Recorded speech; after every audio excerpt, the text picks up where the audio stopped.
कमजोरी रहती थी। मेरा एक बार जब शुरू में तबीयत खराब हुई थी तो मेरा बीपी बढ़ा था। तो हुँ। मैंने एक डॉक्टर को दिखाया था, मगर देख ये दवाई लेने गया था मैंने नॉर्मल डॉक्टर से ले लेते हैं। हुँ, तो हुँ। उन्होंने मेरे से बोला ये कि तुम्हारे खुजली हो रही है। तो मैंने उनसे कहा भाई ठीक है दवाई दे दो। उन्होंने कहा इंजेक्शन लगाने पड़ेंगे। तो मैंने हुँ। उनसे 5 इंजेक्शन लगवाए थे, एक दिन छोड़ के। Okay, okay. तो मुझे लगता है शायद उनसे साइड इफेक्ट हो गया हो। जी जी, नमस्कार परवेश जी, कैसे हैं आप अभी? ठीक हैं? कैसा लग रहा है कि आपका क्रेटिनिन 22 से अभी फ़िलहाल 14 पे आ गया है, अच्छा लग रहा है? ओके, तो आप चलिए बताइए लोगों को कि आपको ये किडनी की समस्या कब से है आखिर?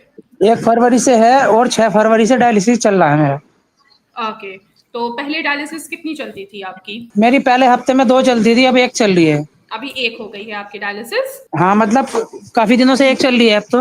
ओके, तो सिम्पटम्स क्या-क्या आ रहे थे आपको शरीर में? शरीर में तो मुझे कुछ नहीं हो रहा था, बस कमज़ोरी रहती थी। मेरा एक बार जब शुरू में तबीयत खराब हुई थी तो मेरा बीपी बढ़ा था। बस बाकी मुझे कोई दिक्कत नहीं हुई, नॉर्मल है सब। ओके, तो ये बीपी की समस्या कब से आई थी आपको? कितना समय हो बस गया उसी आपको दिन बीपी हुआ, को? पहली बार ही हुआ बस। ऐसा नहीं है कि आपको बीपी की समस्या उसी दिन हुआ और उसी दिन आपकी किडनी डैमेज हो गई।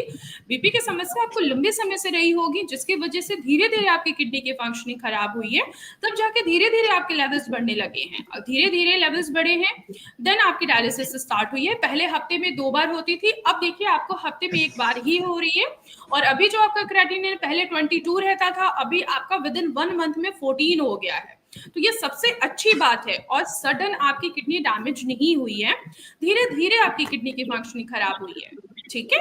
मेरे पिंपल निकले थे मेरे शरीर पे छोटे-छोटे। हुँ, तो मैंने एक डॉक्टर को दिखाया था, मगर देख ये दवाई लेने गया था मैंने नॉर्मल डॉक्टर से ले लेते हैं। हुँ, तो हुँ, उन्होंने मेरे से बोला ये कि तुम्हारे खुजली हो रही है। तो मैंने उनसे कहा भाई ठीक है दवाई दे दो। उन्होंने कहा इंजेक्शन लगाने पड़ेंगे। तो मैंने हुँ, उनसे 5 इंजेक्शन लगवाए थे, एक दिन छोड़ के। Okay, okay.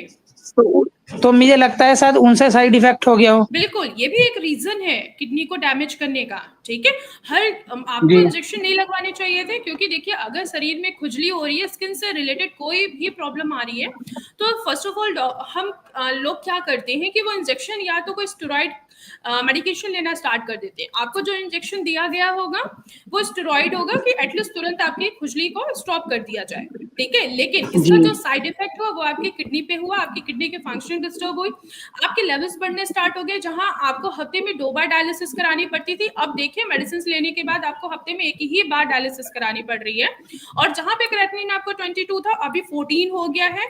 खून भी सही है लेकिन उसके लिए इंजेक्शन सजेस्ट किया जाएगा जिससे एटलीस्ट आप इंजेक्शन जरूर लगवाइए कि आपका खून भी बढ़े। खाने पीने में क्या क्या परहेज ले रहे हो हमारी दवाइयों के साथ साथ? तोरी वेरी और जी गुड। लौकी और ये परवल यही खा रहा हूँ बस। ओके, दूध दही लस्सी ये सारी चीजें तो आई थी मुझे लगता है कंज्यूम नहीं कर रहे होगे आप। हाँ, ये सब बंद है। वेरी गुड, ये सारी ये चीजें बंद करेंगे, जो फास्फोरस है वो भी सही रहेगा, आपके शरीर में खुजली नहीं होगी फिर, ठीक है? जी, अब आप जिस समय आपको खुजली हो रही थी एटलीस्ट उस समय आपको अपना केएफटी जांच कराना चाहिए था, ठीक है? खुजली होने के बहुत सारे रीजंस होते हैं, जरूरी नहीं है ना कि ये सिर्फ नॉर्मल खुजली है, कोई और खुजली रही होगी, क्या पता उस समय ही आपके लेवल्स बढ़े होंगे, ठीक है? पर वो कम में रहे जी, होंगे लेकिन आपकी बॉडी में कोई सिम्टम्स नहीं आया, जो सिम्टम्स आया वो आई आपकी खुजली। लेकिन यहाँ पे जी, डॉक्टर्स ने रिपोर्ट कराने की जगह आपने क्या किया, वहां पे स्टेरॉइड इंजेक्शंस लगवाए जिसका साइड इफेक्ट आपके किडनी पे पड़ा और आपके किडनी के लेवल्स बढ़े, डायलिसिस कराना पड़ा। आप समझ जी, रहे हैं चीजों को? जी। कैसा लग रहा है कि आपका क्रेटिनिन 22 से 14 पे आ गया है, कैसा लग रहा है आपको? अच्छा लग रहा है। बाकी पेशेंट्स को बस मैं क्या कहना चाहिए? यही चाहूँगा कि अपना इलाज कराएँ अच्छे से अच्छे रहे। बस बिल्कुल, मैं अभी चाहता हूँ आपकी मेरी जो डायल डायलिसिस है वो भी अब एक काम, अभी यूरिन का आउटपुट कैसा आ रहा है ये मुझे बताइए? नॉर्मल है।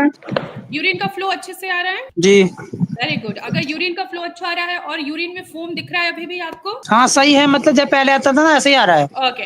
और उल्टी होना या उल्टी जैसा मन तो नहीं कर रहा है? बस जैसे मैं डायलिसिस करवा के आता हूँ, परसों गया था, कभी-कभी हो जाता है, मतलब वैसे नहीं होता, सिर में दर्द हो जाता है। ओके, वो ड्यूरिंग डायलिसिस होगा ना, जब आप डायलिसिस करा के आते होंगे तब होता होगा आपको। हाँ, जब भी होता है।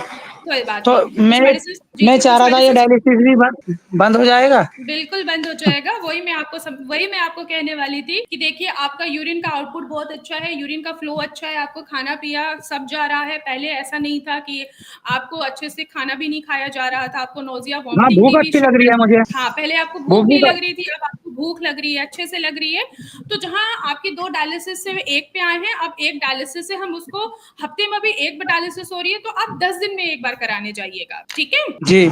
यूरिया तो मेरा भी 195 में आया था। कोई बात नहीं, वो धीरे-धीरे हो जाएगा, बैलेंस हो जाएगा, उसकी टेंशन नहीं लीजिए, ठीक है?